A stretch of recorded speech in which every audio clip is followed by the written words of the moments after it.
And when you see developers in Toronto putting a halt on developments, Mhm. that's really just going to push those individuals that are migrating to Ontario Mhm. to the next largest city, which outside of the GTA and the Golden Horseshoe is Ottawa.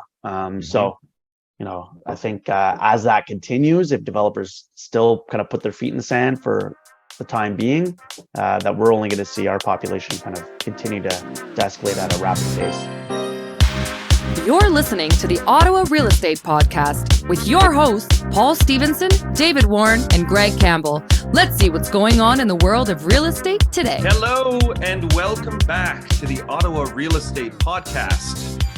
We're here. It's the day of labor. The way you say that is just amazing. It's the day of labor. It's Labor Day. We're off. We're here, but we're off. And we're on. My name is Paul Stevenson. I'm a mortgage agent, and I'm a host here with my lovely colleagues, David Warren and Gregory Campbell. Yes. And how are we doing, gentlemen? Wow.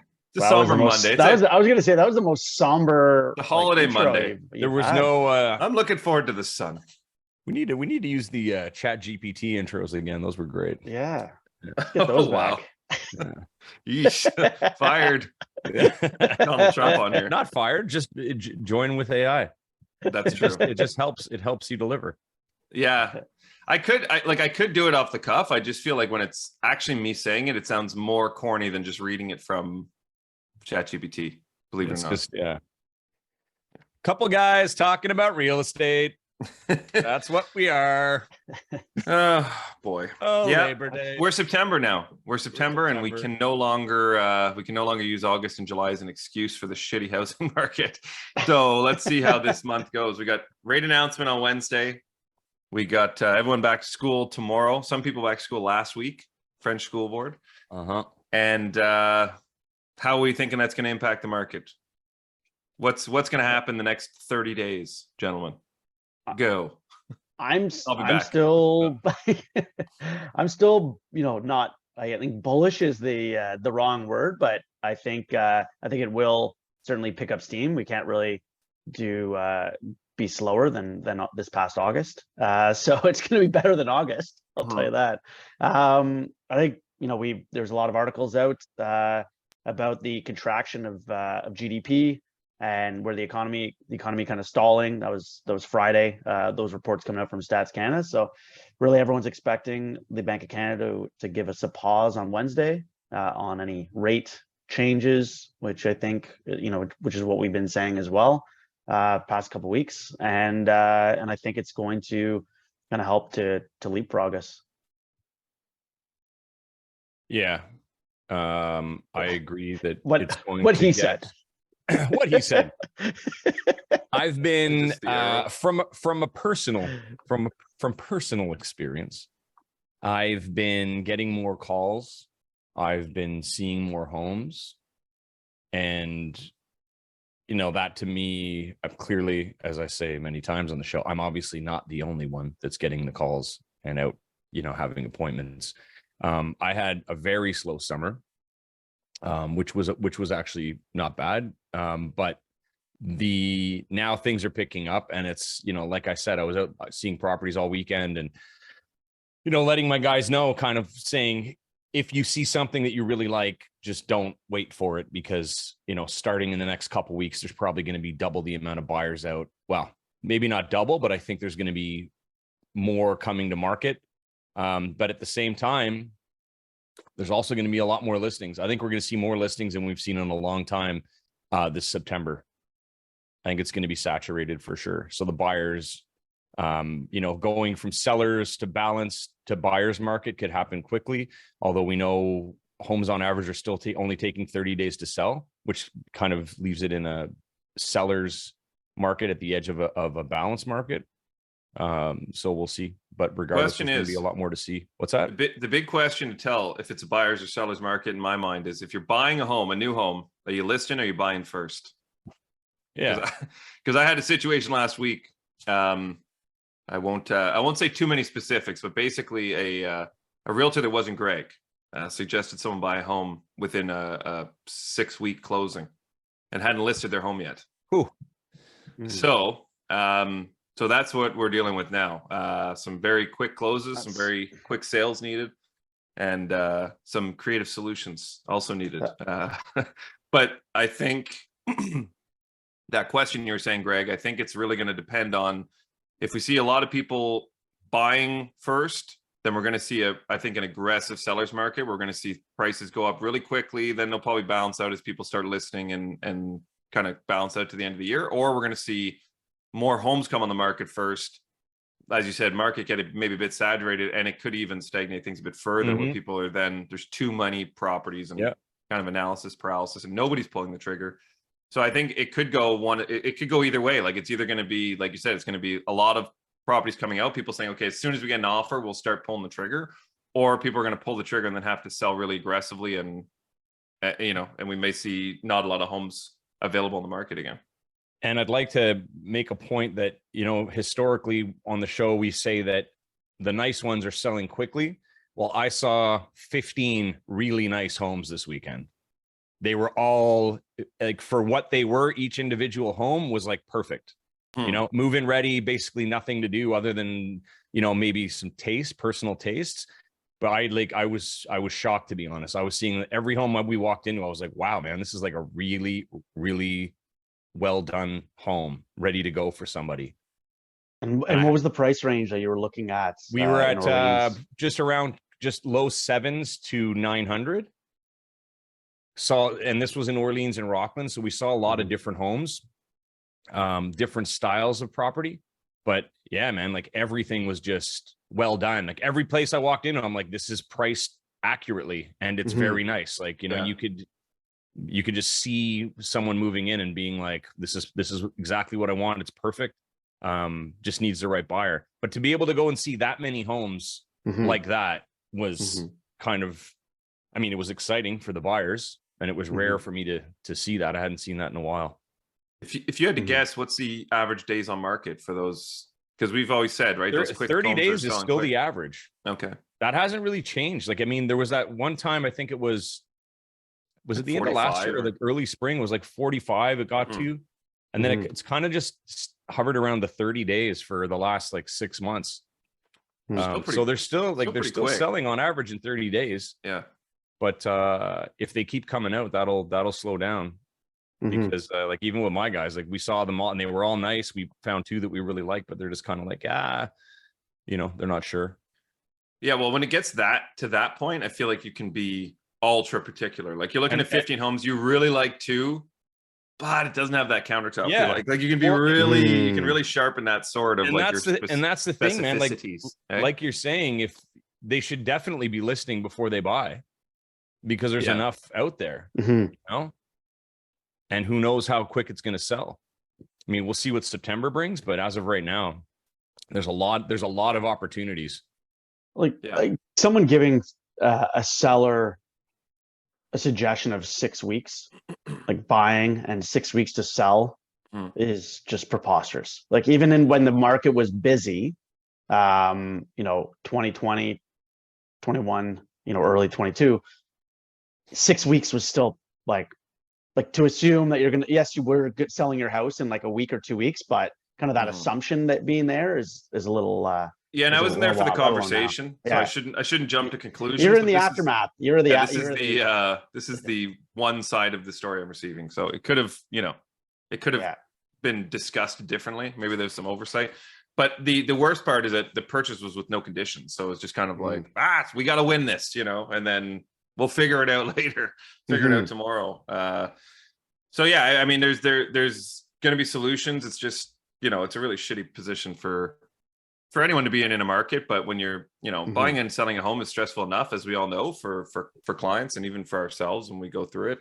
Adding that sort of stuff onto the mix, like short time frames, and like we said, no conditions, like that just pours gas on the fire, right? Yeah. So right, gentlemen. Yeah, that is correct. What were you seeing, Greg, from?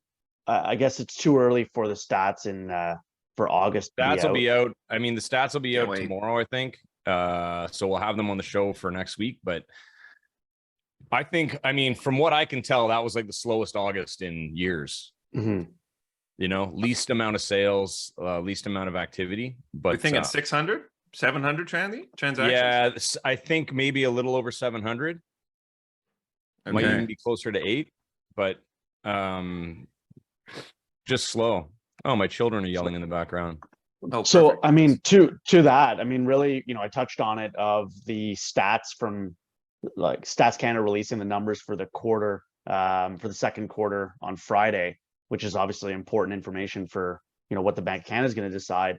But in that, there's, there were in the CTV article, kind of talking about that there was a decline in the second quarter, came as housing investment fell by 2.1% to post its 5th consecutive quarterly decrease. New housing construction dropped 8.2% in the quarter, and renovation spending fell 4.3%. And that's Q2 of the year. Obviously that's not, the stat's too early for Q3 to come out, but obviously that's going to only, that's only going to decrease and be a 6th consecutive decrease, I would imagine, in Q3, being how slow this summer's been. New construction, we've seen and we talked about in the previous weeks of developers in major cities like Toronto, stopping developments. So new housing, I'm expecting to fall right off in Q3. And renovation spending, I've spoken to a number of contractors, whether it be masonry companies or general contractors, what have you, that they're not busy. Like they're available at a moment's notice. I'm helping my parents renovate their house, and I've been able to get in like painters, stucco guys, landscapers, asphalt, like all within countertops from granite company, all within 2-week time lead, either the following week of getting them in, or and even for like asphalt being laid, like that being put in 2 weeks after paying that deposit, as opposed to during kind of the last couple of years, you call for any of that stuff, you're waiting months or even a year to get anything in like that.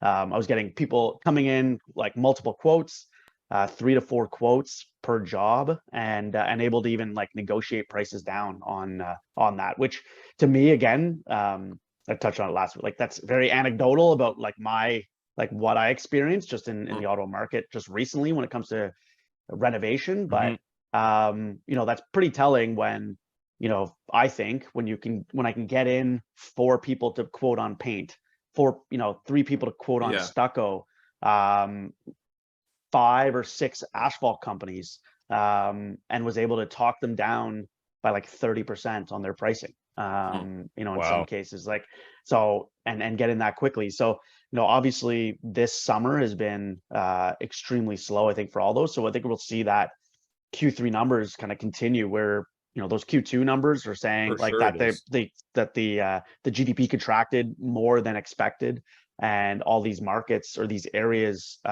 contracting more than expected. I think Q3 will be the same, which leads me to believe that when that comes out, it'll be close to that October announcement, and we'll probably see, because of that, a hold again on the October decline, drop, rate drop. If there's, Dave called it. I'm not saying a rate drop. I'm saying hold through the rest of the October. year. I'm saying hold through the rest of the year, kind of like we're talking about the the market in general being so slow through the summer.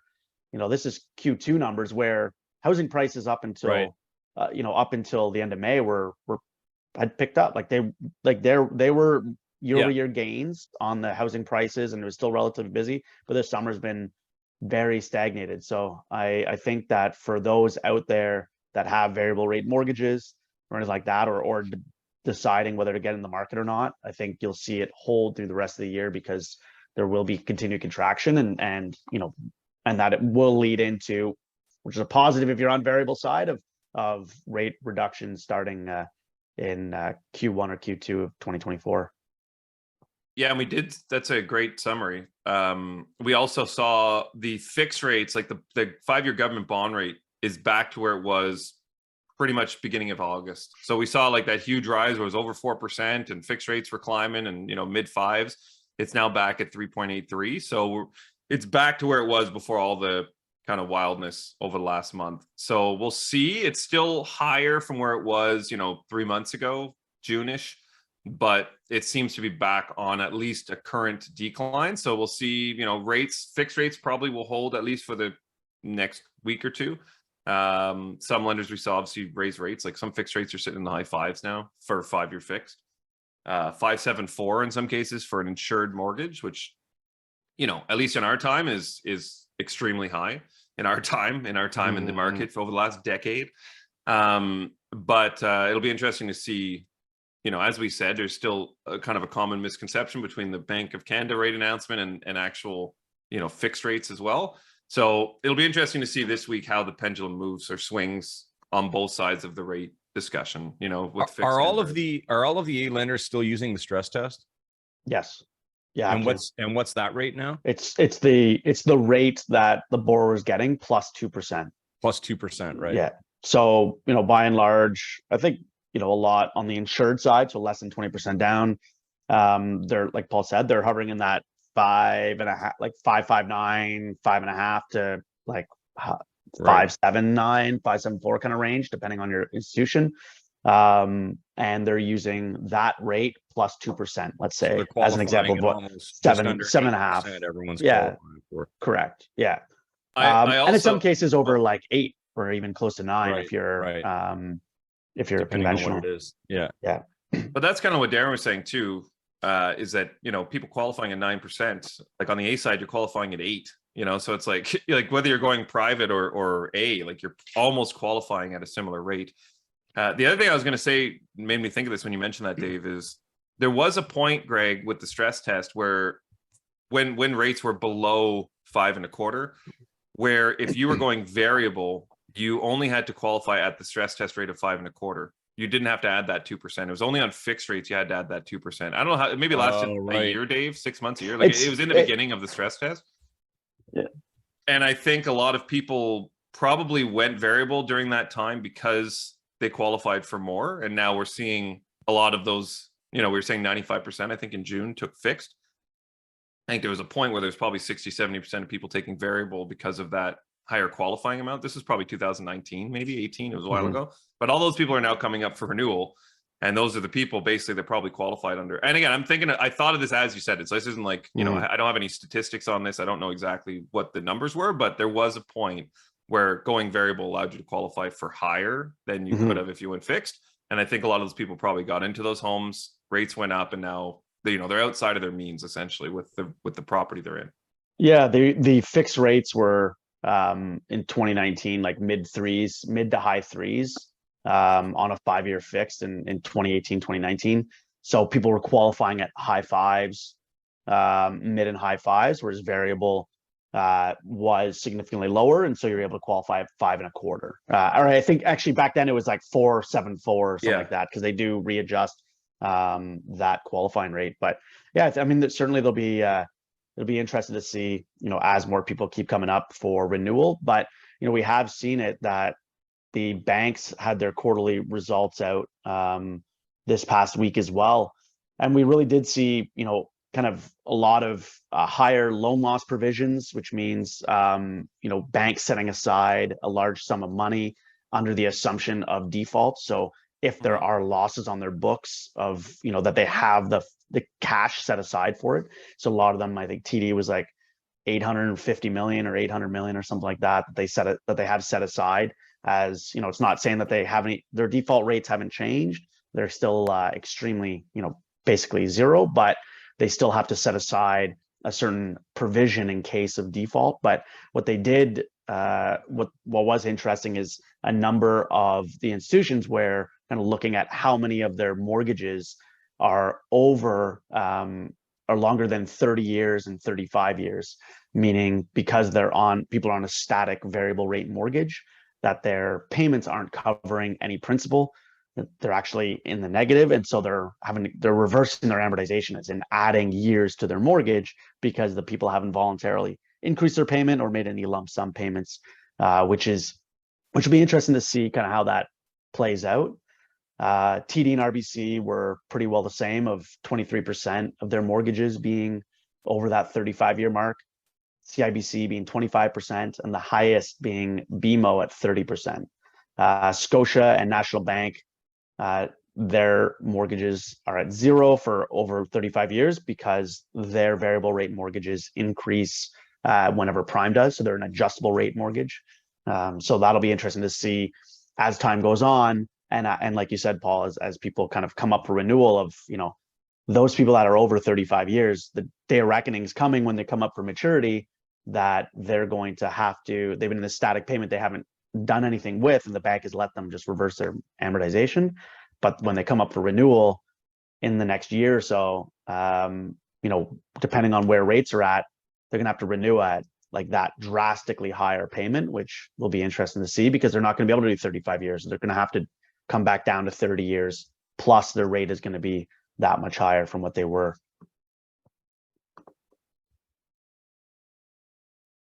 Great. I was muted. I was going to say, or moments. sell. Like, there's probably going to be a portion of those people that just can't, like I said, they're just outside their means, and they will have to list, right? Even if it's, let's say 25%, 30%, there's going to be a percentage of those people that just have no option, are going to be kind of blindsided by that and may have to list. And that could also, as you were saying, Greg, like that could push, well, you didn't say that, but it could also, as you said, push more homes onto the market, which yeah, it'd be interesting. We've been saying the last 6 months of the year will be interesting. Let's extend it to 12 months and see all these changes. I know that, that TD for sure, and I'm sure the others have as well, but TD's had a very aggressive plan in place where they've been reaching out to people with static mortgage, like the static variable payments of like, hey, you need to talk to somebody. This is where you're at. You need to increase your payment to X or convert to a fixed rate or make a lump sum. And they constantly are following up and even phone calls, letters in the mail, emails. And they did, in their results this past quarter, did say that number has reduced as far as how many are over that extended amortization. But there wasn't the same sentiment from the other ones. So I'm interested to see if they are starting to push as well to get people under, because as you get those reverse amortizations, to your point, Paul, like as they come up for renewal, like right now it's kind of ignorance is bliss of like, yeah, screw it, let's just, let it reverse. But then going and, inflate, things have gone up in cost, maybe their wages haven't gone up as much. And now they're really having to renew their mortgage, and it's going to double or triple because they're having to shrink their amortization by anywhere from 5 years to 7 years shorter from where they're at currently, plus their rate kind of triple or maybe even quadruple, depending on where they locked in their variable. There's one thing I have learned in the last couple of weeks is that loyalty from your bank is basically non-existent. I have two clients who, one was with Scotia, one was with TD, both for almost 20 years. And one person had 4 mortgages with one of those lenders. And when it came time to renew and they didn't qualify due to a self-employment thing, they only offered them a mortgage of $100,000. So he went to a B lender. He was pissed. I've done 4 mortgages with you guys. I've been loyal for 20 years. And then now just nothing, no love. Yeah. It's crazy. Yeah. I mean, bottom lines, I guess, right? Yeah. Really it comes down to people believe, and this is why Paul and I kind of talk about the benefits of a mortgage agent, is because, a lot of people grow up going to the same bank. Maybe they got started with that bank when they were a kid with their checking account passport that they used to, at least I used to. You go in and get it stamped and all that, and you end up using that same bank throughout because that's the one that your parents used or whatever. And people think that because you've been at the same institution for 20, 30 years, that you're going to get absolute best rate, you're going to get best deals, fees off, all of that, and they really care about you. But it's not how it used to be, where it was a branch manager that you knew and go in and chat with them and have a coffee and they listen to your story and just approve you because they like the smile on your face. It's now all based on what do you qualify for. Really there are so many checks and balances that the government's put in, and really it's just, it's an institution. Like it is cold in that respect. There's no, it doesn't matter about your loyalty. You're not even getting necessarily the best rate. It's actually complete opposite. When you come up for renewal, they'll actually issue a lot of times like a crappy rate on offer on renewal, because they know that such a high percentage of people will just sign the paperwork that they get offered that renewal and not actually try and shop it, talk it down, or negotiate it. Yeah. They'll just sign it. And so they take advantage of that loyalty, and they know full well that it's there. It's unfortunate, but that's where where you really, when you're shopping for your first mortgage, you're up for renewal, you're thinking about refinancing, like speak to a mortgage agent so that you can actually look at the plethora of banks out there, and ones that you can't even walk into. Like Paul and I have access to a dozen banks or dozens of banks that you can't access individually. They're only accessible through a mortgage agent. Whether that be on the A space, like a prime lender, or the alternative space or private, anything like that. These aren't lenders that you can just walk into or contact to get a mortgage from. So it's imperative to really shop it, because your bank doesn't really, they don't have any loyalty to you or really care. Scotiabank's gonna have to change their slogan soon, I think. Hey, you're richer than you think. I don't know.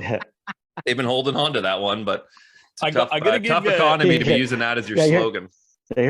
You're poor. You're poorer than you think. Yeah, I'm gonna give more than you thought. Throw out a quick stat here before I forget. Just this is just an Orleans update on detached in town. So the average price of a detached home right now is $786,000. That's sold in the last 4 weeks, averaging 32 days on market, and for towns it's $591, averaging 27 days on market.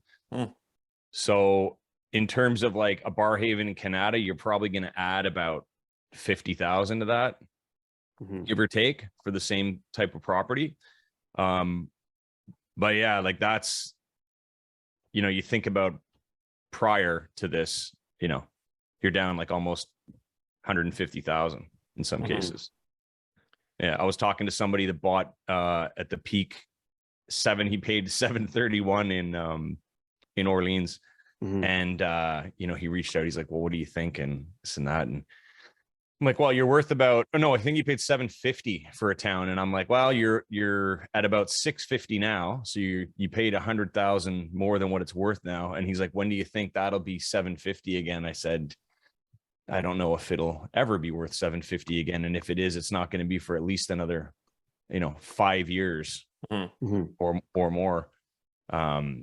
So he was kind of like, he knows there's nothing you can do about it. Well, so he's going to stay, build his equity, and that's what it is.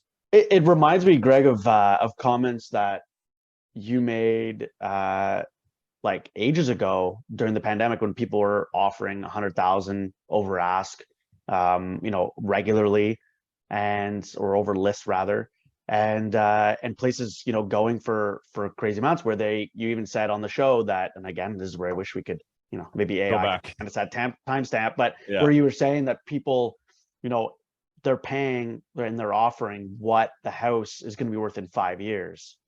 They're paying it now, like they're offering on it now, but that's really what it's going to be worth in 5 years, which is kind of interesting that it's, maybe a year and a half later that's, kind of coming to fruition, that because the dip, and then it's going to take a while for it to the old 5-year housing bond. Hey, just buy now, and 5 years you cash it in.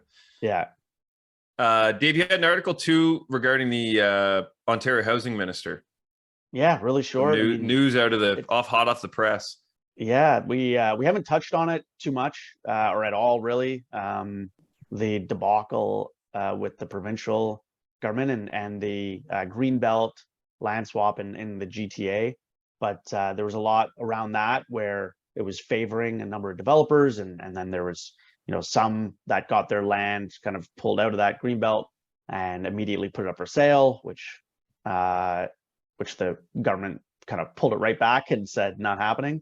But they, really, it's been a lot, like a big mess over the last few weeks, and finally today he was holding on to his job for dear life, but the housing minister finally, David Clark finally resigned today, or Steve Clark rather, resigned today, saying, what this should be, it's about building houses, and I don't want to be a distraction. But they've been calling for his resignation for over a week since the there's a number of reports that came out from the ethics committee, et cetera, and the auditor general, saying that they favored, that lacked transparency and favored certain developers, and so I think it's a good thing that he was pulled from that. But they really are pushing of building that 1.5 million homes over 10 years, and that's the overarching idea around that, kind of breaking off some land in the Greenbelt there, was for pushing development where they need those houses. But one thing that I thought was interesting is I heard a radio ad. Yes, I listened to the radio. I'm old. The provincial government has been running an ad, and obviously, you know, it's catered around this issue that's going on right now. But they'd said it was that there's been, over the last year, there's been 500,000. The population has grown in Ontario by 500,000 in the last year. So I know we've talked, and I have no like sources to back this up. I can't quote a StatsCan or anything like that, but I will preface this by saying that, you know, really, if the provincial government's putting this on the radio as a regular ad about pushing the need for housing, that the stat is probably pretty damn accurate, and you're probably going to be able to source it from somewhere or Google it really quickly to source it.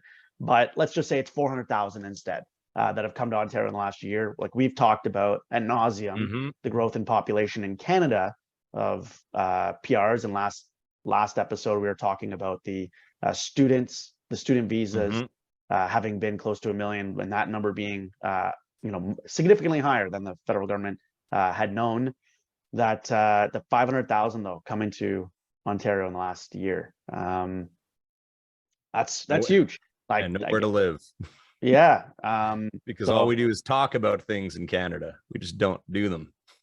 Yeah, and so I think it'll be interesting to see how this Greenbelt thing plan. You know, a lot of that population in Ontario comes to Toronto and Ottawa. You know, we are seeing our population grow significantly. We do need to build, and so does Toronto.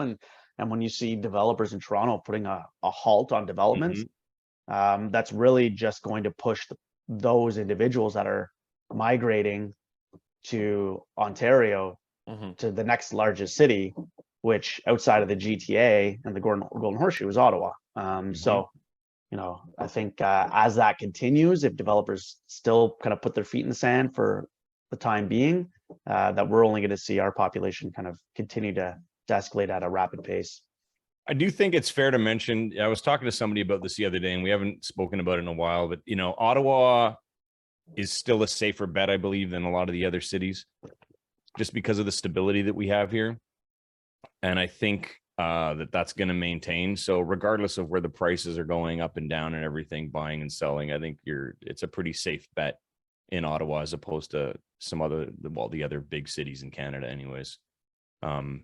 It's a safer investment overall, I think, as based on what you just said. More people will be coming to Ottawa for sure. There's no question about it. There's not as much of a foreign investment standpoint either.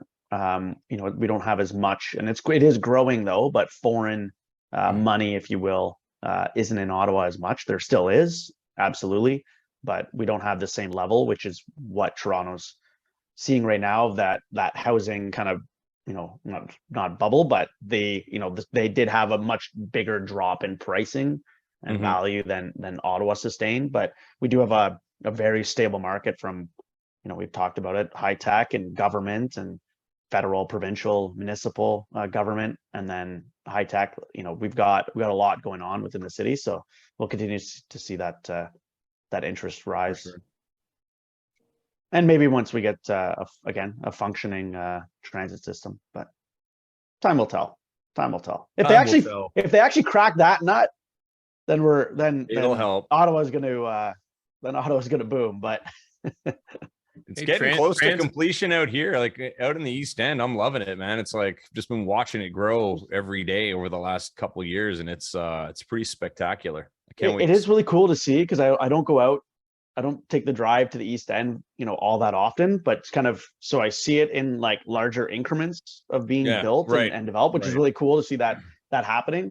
But, you know, laying the track is one thing, but as we've seen for the LRT that's been running for 4 years, getting it to actually function properly is a whole other story. But, stations look beautiful. Yeah. Stations look beautiful. We just have The these beautiful architecture, art pieces. A+ on architecture and design. Yeah. Functionality. Hey, could use Lots work. of glass. Those window washers are making a killing off those stations for sure. Yeah, I'll never forget the banner when you passed Blair Road on the highway. It used to say, "We're on track 2018." Hey, right across the. And it was like 2020. I think they meant 3018. Maybe it was a typo. Boy. On that note, should we slide into some mood boosts? Yeah, why not? End on a positive note here. Okay, I got 3 today. I think last week I went 5, so these are they're less but more hard hitting. Okay, so here we go. Number 1, I was driving into work, and robbers jumped into my car and stole everything. They were pirates of the Caribbean.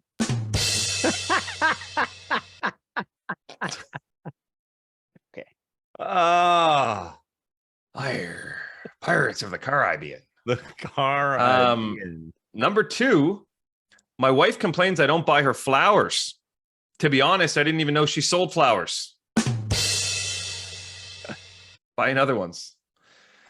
Number 3, last but not least, how did the carpenter find her spouse? Used a stud finder. Yeah. Speaking of trades. Speaking of trades, I like that first one. Mm-hmm. Greg, you said we got a guest coming next week, or is it 2 weeks from now? It's in 2 weeks, actually. Okay, I won't even mention it. Yes, too late. We have Christina Clavero from the agency in Southern Ontario, Burlington, around that area. From where? Burlington, Toronto. I think she works out of like a couple of. She covers a lot of ground out there. Anyways, I meant the agency. The agency. She's from the agency. Yeah. Anyway, she's great. Very knowledgeable about the market. We've done some business back and forth. And yeah, she's. I think she's going to be a nice addition to the show. Me too. Yeah. I think so too. Oh. We should mention for anyone who is still listening after all this babbling, we had a record download in August. So again, our best 2 months of downloads of the show are August last year and August this year. So strange. People aren't transacting, but they're listening. You know, they want to know what's going on in the market, and then, as we all know, we control the whole market, with our greed, as you mentioned, Greg. So now that we've said it, it's just going to come to fruition here in September. Market's going to explode. Abundance. Bye. All right. We'll be back next week, everyone. Thanks for tuning in. Make sure to like, subscribe, share, review.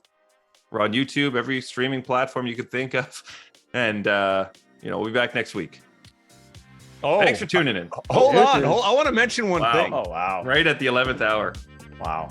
Next week, you'll be able to get my first time homebuyer ebook on a link on the site or on the YouTube channel. So be ready for that if you're a first timer. If you're still listening. If you're still listening. No one's here anymore. All fraction. I'm an idiot. All right. Bye, Get Steven. me out of here.